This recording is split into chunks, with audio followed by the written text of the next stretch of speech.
Hello friends, आज के video में कुछ सिंप्लीफिकेशन के इम्पॉर्टेंट क्वेश्चन सॉल्व करना बताऊंगा।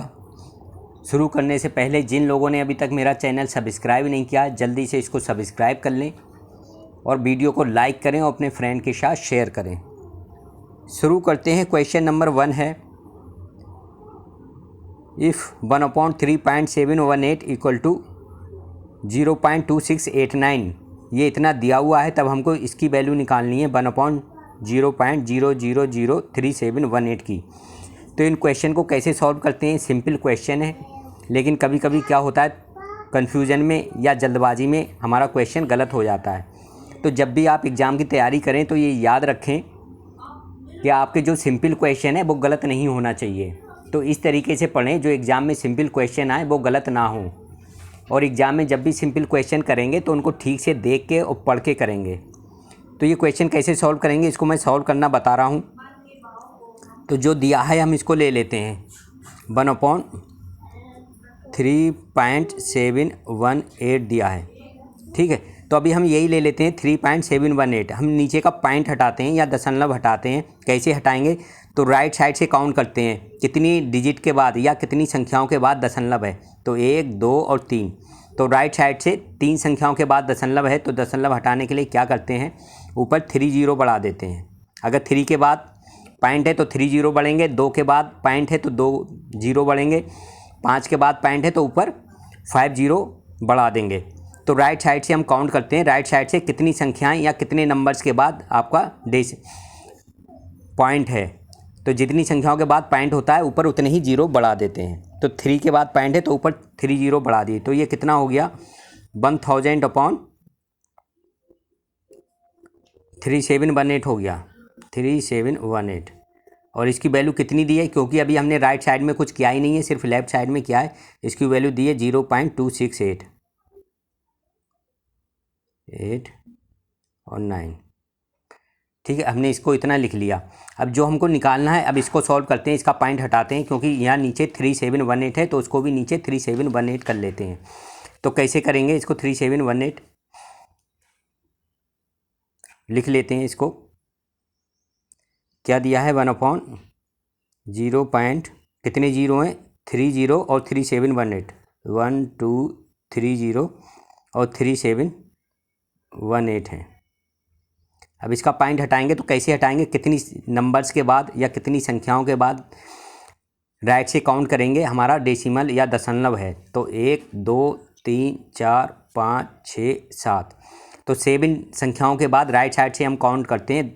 हमारा दशमलव है तो 7 0 लगा देते हैं, 1 2 3 4 5 6 7, ठीक है। अब पॉइंट हट गया, तो अब इसको क्या लिखेंगे हम, अब नीचे का पॉइंट हटा के लिख लेते हैं, इक्वल टू 1 और 7 0, 1 2 3 4 5 6 7 0 अपॉन 3718, ठीक है।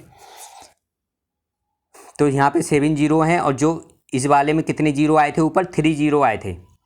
तो इसका मतलब क्या है, 7 0 बनाने के लिए हमको 4 0 और इसमें ऐसे नंबर से मल्टीप्लाई करना पड़ेगा जिसमें 4 0 हो।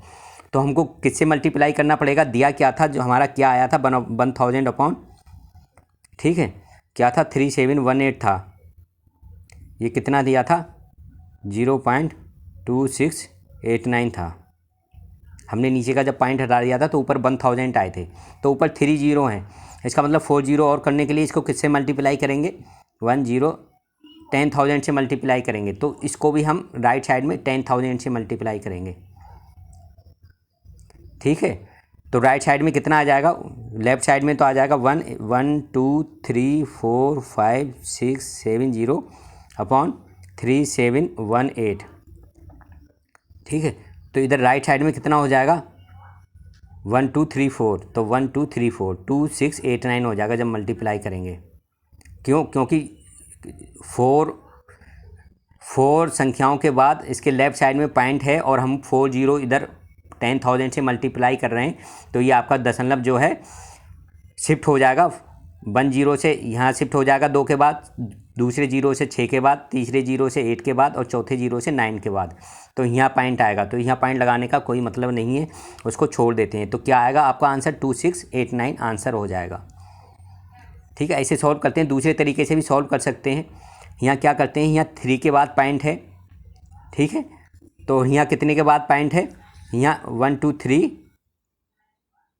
4 5 6 7 के बाद पॉइंट है, और यहाँ 3 के बाद पॉइंट है, मतलब 4 का डिफरेंस है, तो ऊपर 4 0 लगा देंगे।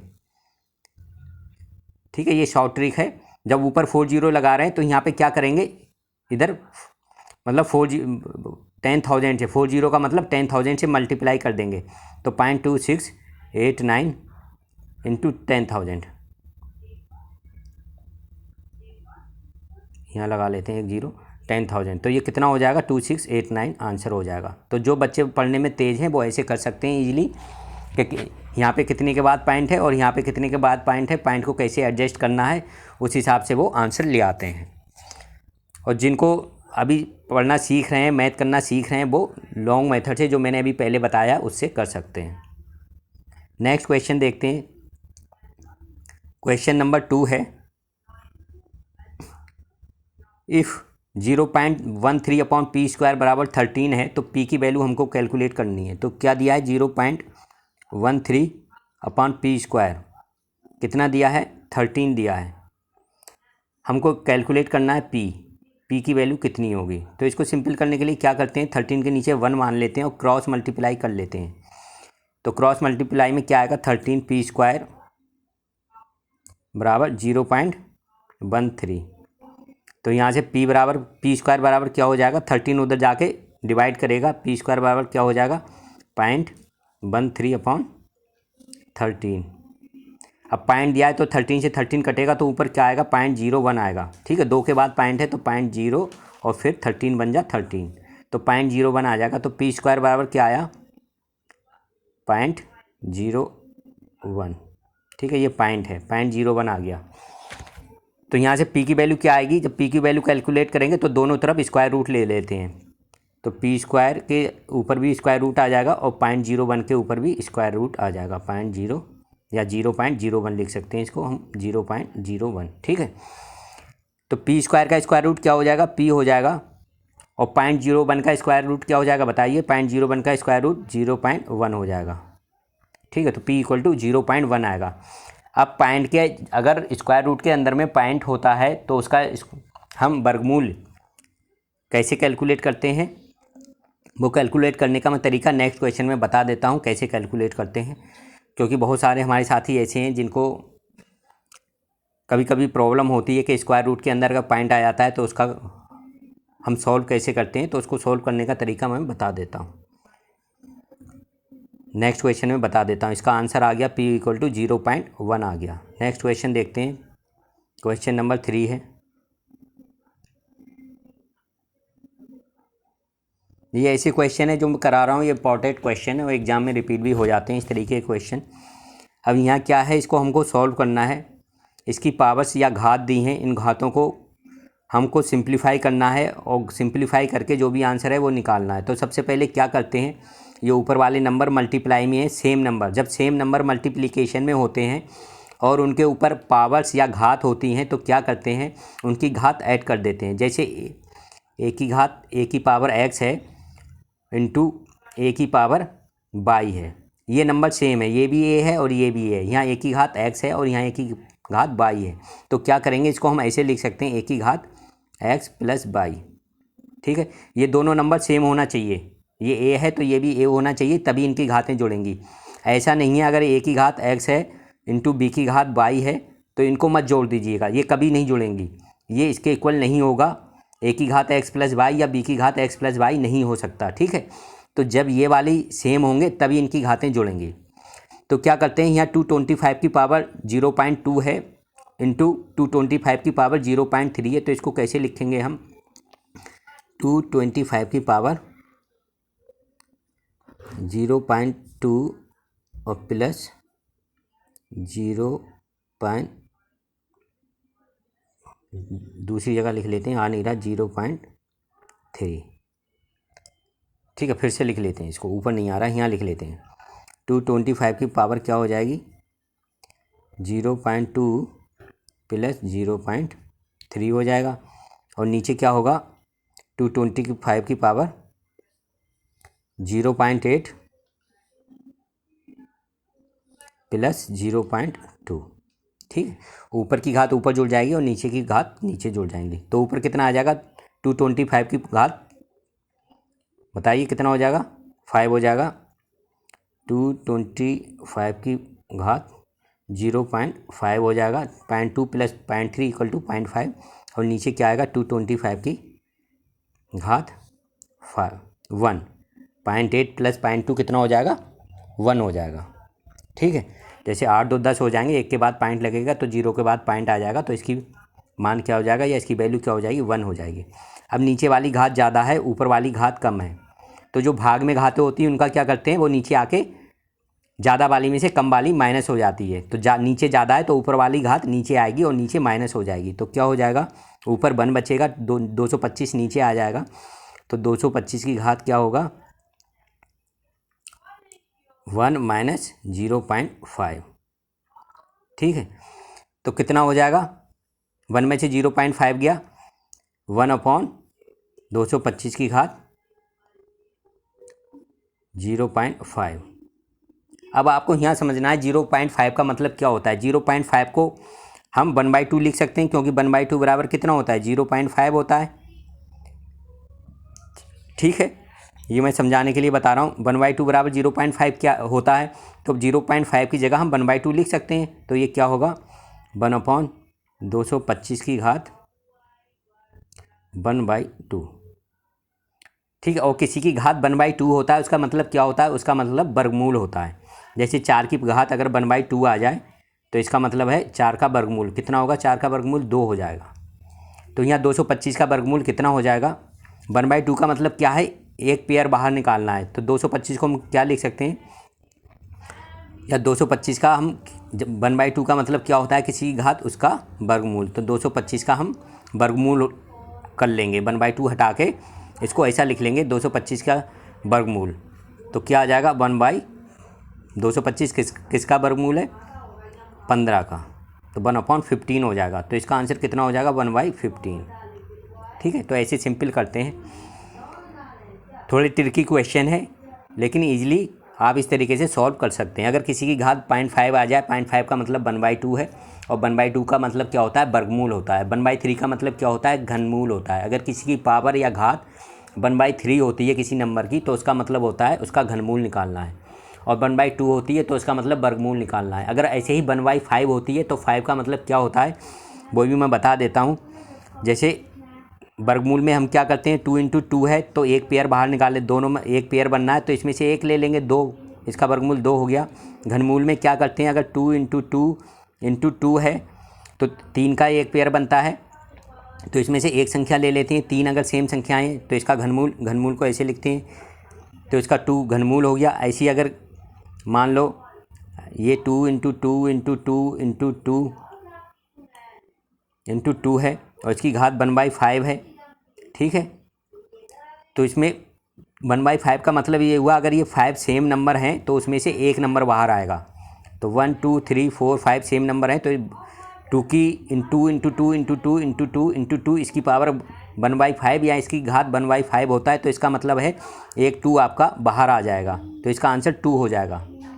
ठीक है, तो ये याद रखेंगे, 1/5 1/3 1/2 1/10 इसका मतलब क्या होता है। 1/2 का मतलब होता है अगर स्क्वायर रूट के अंदर सेम 2 नंबर हैं जिनकी मल्टीप्लाई हो रही तो एक नंबर बाहर आ जाएगा। 1/3 का मतलब होता है घनमूल का मतलब होता है अगर स्क्वायर रूट के अंदर 3 सेम नंबर हैं और उनकी मल्टीप्लिकेशन हो रहा तो एक नंबर बाहर आ जाएगा। इस तरीके से सॉल्व कर लेते हैं। अब नेक्स्ट क्वेश्चन है, क्वेश्चन नंबर 4 है। अब देखिए बहुत सिंपल क्वेश्चन है, लेकिन लोग क्या करते हैं, गलत कराते हैं। इसका आंसर क्या लिखाते हैं, 0.2 लगा के आ जाते हैं, जबकि ये गलत है। ये 0.2 इसका आंसर नहीं होगा। क्यों नहीं होगा, क्योंकि 0.2 × 0.2 जब हम करेंगे तो कितना आएगा, 0.04 आएगा। तो 0.2 किसका वर्गमूल होता है या किसका स्क्वायर रूट होता है, तो 0.2 जो स्क्वायर रूट होता है वो 0.4 का होता है। तो इसका आंसर अगर आप 0.2 लगा देंगे तो गलत हो जाएगा। ठीक है, तो 0.4 का कैसे करेंगे, इसको हम क्या करते हैं, अगर स्क्वायर रूट के अंदर या वर्गमूल के अंदर कोई दशमलव संख्या है, सिंपली दशमलव संख्या है, उसमें दशमलव से पहले कुछ भी नहीं है, तब उसका हम वर्गमूल कैसे निकालते हैं, एक पेयर बना लेते हैं। जैसे 0.4 है तो एक जीरो अपनी तरफ से लगा लेंगे तो 40 हो गया। तो अब हम 40 का स्क्वायर रूट निकालेंगे और जो भी स्क्वायर रूट आएगा उसके पहले पॉइंट लगा देंगे। तो 0.6 तो 6 से ज़्यादा, 6 छंग 36 हो रहे हैं, तो 632 ऐसे करके कुछ इसका वर्गमूल आएगा। तो 6324 और हम इससे पहले पॉइंट लगा लेंगे क्योंकि दशमलव संख्या है तो दशमलव वाला हमको दशमलव लगाना पड़ेगा। तो इसका आंसर क्या आ जाएगा, 0.6324 आएगा। ठीक है, 0.4 का वर्गमूल क्या हो जाएगा, 0.6324। तो कभी कभी क्या लगता है हमारे दिमाग में, वहाँ एग्जाम में ये आ जाता है, अरे 0.4 का वर्गमूल निकालना बड़ा सिंपल है, 4 का तो 2 हो गया और 0.4 है तो 0.2 आंसर हो जाएगा। वो आपका गलत हो जाता है। तो ये चीज़ें आपको ध्यान में रखनी है, आपके सिंपल क्वेश्चन गलत नहीं होना चाहिए। नेक्स्ट क्वेश्चन देखते हैं, क्वेश्चन नंबर 5 है। ये कैसे सॉल्व करेंगे, मैंने बताया था 0.36। तो पॉइंट के इधर हम राइट साइड में क्या करते हैं, इनका पेयर बनाते हैं। अगर पेयर नहीं है तो उसका वर्गमूल फिर 0 लगा के पेयर बना लेते हैं। तो 0.36 एक पेयर बनना है तो 36 का वर्गमूल निकालेंगे या स्क्वायर रूट निकालेंगे। 36 का कितना होता है, 6 होता है। और हम पॉइंट है पहले लगा हुआ तो हम पहले पॉइंट लगा देंगे। ठीक है, तो हमें ये ध्यान रखना है, जो सिंपल डेसिमल नंबर अंदर या दशमलव संख्याएं होती हैं तो उसका जो वर्गमूल आता है जो उससे ज़्यादा आता है। तो 0.36 से 0.6 ज़्यादा है तो उसका वर्गमूल कितना हो गया, 0.6 ज़्यादा हो गया। जबकि जो सिंपली मतलब प्योर दशमलव संख्याएं नहीं होती हैं उसमें कुछ और भी होता है नंबर। जैसे मैं कह दूं अगर 100.36 तो इसका वर्गमूल निकालना है तो इसका दूसरे तरीके से निकालेंगे, इसका फिर इस तरीके से नहीं निकलेगा। ये तो सिर्फ ऐसे नंबर के लिए जिसके पहले दशमलव हो, जैसे 0.36 है। ठीक है, ऐसे ही और क्वेश्चन भी बनते हैं। 1.44 किसका वर्गमूल है, 1.44 का बताइएगा, आप कमेंट बॉक्स में लिख के बताइएगा इसका क्या आंसर होगा। तो इस तरीके के क्वेश्चन आप अपनी तरफ से प्रैक्टिस कीजिएगा। ये सिंपल क्वेश्चन है लेकिन एग्जाम में आते रहते हैं, तो इसलिए सिंपल क्वेश्चन भी पढ़ना ज़रूरी है और सिंपल क्वेश्चन एग्जाम में गलत नहीं होने चाहिए। आज की वीडियो में सिर्फ इतना ही। मैं और भी आने वाली वीडियो में कुछ इंपॉर्टेंट क्वेश्चन लेकर आऊँगा जिनसे आपके कई सारे कन्फ्यूज़न दूर हो जाएंगे। आज की वीडियो में सिर्फ इतना ही। Thank you.